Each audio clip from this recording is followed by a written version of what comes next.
Bugungi mavzular: Ronaldo Saudiya sportiga investitsiya qilish haqida. Men hech qachon murabbiy bo'lmayman, lekin mamlakat taraqqiyotida ishtirok etish bu meniki. Guardiola Alonsoning Madridga tayinlanishi haqida gapirdi. Real afsonasi Barselona akademiyasini tanqid qildi. U ikki klub o'rtasidagi asosiy farqni aytdi. Bu albatta bo'ladi. Barselona rahbari Messi uchun Camp Nou'da katta tantana rejalashtirilganini tasdiqladi. Klopp murabbiylik haqida: oddiy hayot degan narsa qolmagandi. Mashinam faqat 3 joyga borardi: stadion, baza va uy. Yangiliklarni boshlashdan oldin albatta videoga like bosib, kanalga obuna bo'lishni unutmang, chunki Interfutbol TV jamoasi aynan siz uchun ishlaydi. Cristiano Ronaldo kelajakda murabbiy bo'lish niyati yo'qligini aniq aytdi, ammo Saudiya Arabistonidagi sport va boshqa loyihalarga investitsiya kiritish imkoniyatiga ochiq ekanini bildirgan. Siz Saudiya Arabiston sportiga sarmoya kiritish haqida o'ylab ko'rganmisiz degan savolga nega yo'q ekan? Bu ko'p narsaga bog'liq, ya'ni imkoniyatlar va sharoitlarga. Lekin men oddiy inson emasman ochig'i. Men boshqa futbolchilar kabi o'ylamayman. Ularni yomon deyayotganim yo'q, lekin men boshqacharoq fikrlayman. Hozirning o'zida ayta olaman: men hech qachon murabbiy bo'lmayman. To'g'ri, hech qachon deyish juda qat'iy gap, lekin bu 10 yoki 20 yil ichida rejamda yo'q.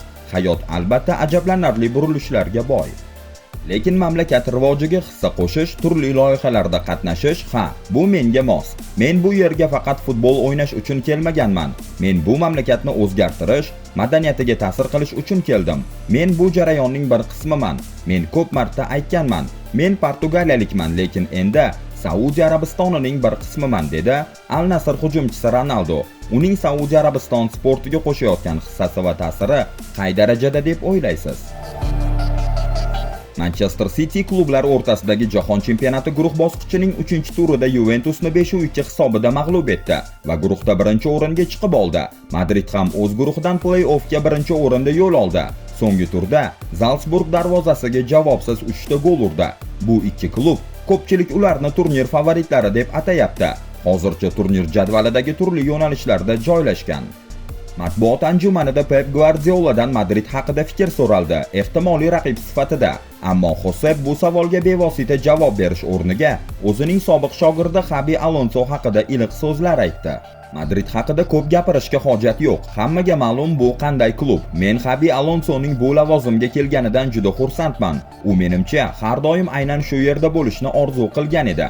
Eslatib o'tamiz, Xabi va Pep birgalikda 2 mavsum Bavariyada ishlashgan. Guardiola qo'l ostida Alonso 79 ta o'yinda maydonga tushib, 6 ta gol urgan va 8 ta golli uzatma bergan. Agar Real va City uchrashsa, ustoz va shogirdning katta sahnadagi to'qnashuvi qanday bo'larkin? Nima deysiz? Atletik Bilbaoning muxlislari Nico Williamsning Barselonaga o'tishi mumkinligi haqidagi xabarlarga juda salbiy munosabat bildirishdi. Klubning Ispaniya Kubogi g'alabasiga bag'ishlangan devorga chizilgan rasmda Niconing surati bor edi. Avvaliga uni qora bo'yoq bilan yopib ustiga yozishdi: ketasanmi yoki qolasanmi, hurmat baribir yo'qolgan. Klub bu ishni keskin qoralab, o'sha rasmni tikladi, ammo oradan bir kun o'tib, surat yana buzib tashlandi. Bu safar uni Barselonaning ko'k va olovrang bo'yoqlari bilan to'kib, ustiga badbo'y kalamush degan haqoratli so'zni yozishdi. Aytish mumkinki, shunaqa tajovuzkor muhit futbolchining ketish haqidagi qarorini tezlashtirishi mumkin. Axir odam o'zini yomon ko'rayotgan joyda qolishni istamaydi-ku, to'g'rimi?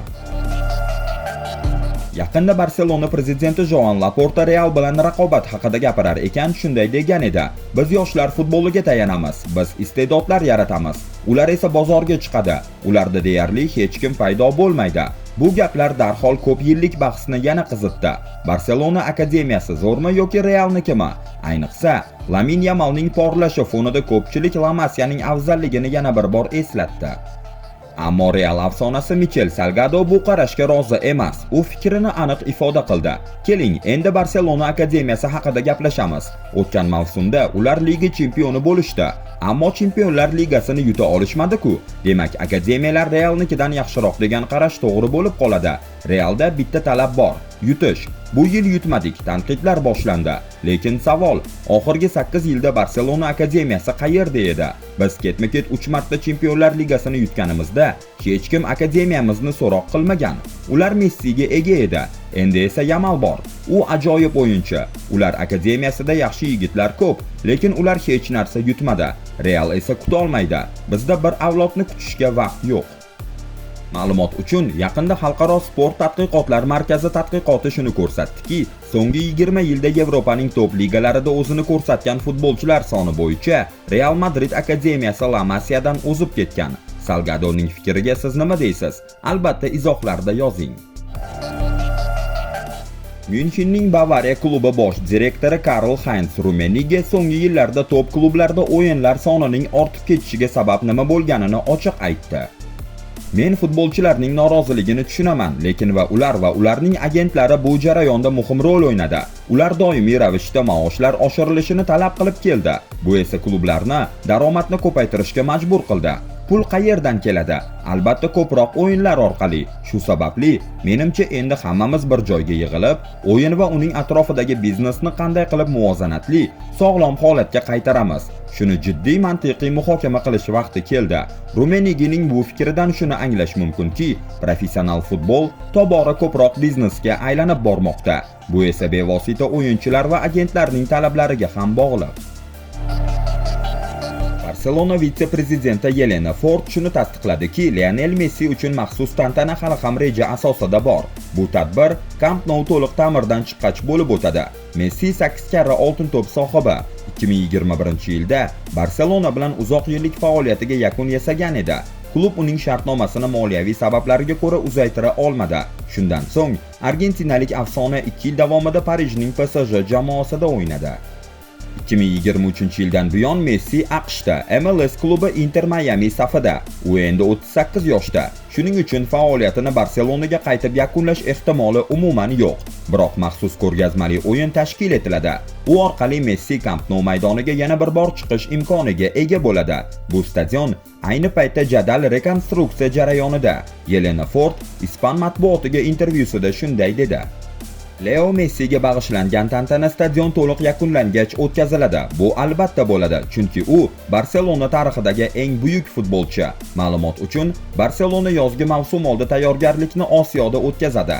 Keyinroq 10-avgust kuni Joan Gamper kubogida o'ynaydi. Bu o'yin Cesc Fabregas boshqaruvidagi Como klubiga qarshi bo'lishi mumkin. Shu bahs Camp Nou'dagi ilk o'yin bo'lishi ehtimoli bor. Jurgen Klopp murabbiylik faoliyati davomida umuman bo'sh vaqti bo'lmaganini ochiq tan oldi.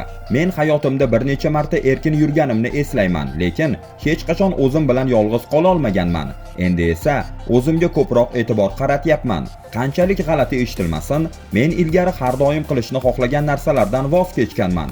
Buning oqibatida esa oddiy hayotimdan uzoqlashib ketdim. Oxir-oqibat umuman oddiy hayot degan narsa qolmadi. Mening mashinam faqat 3 ta manzilga borardi.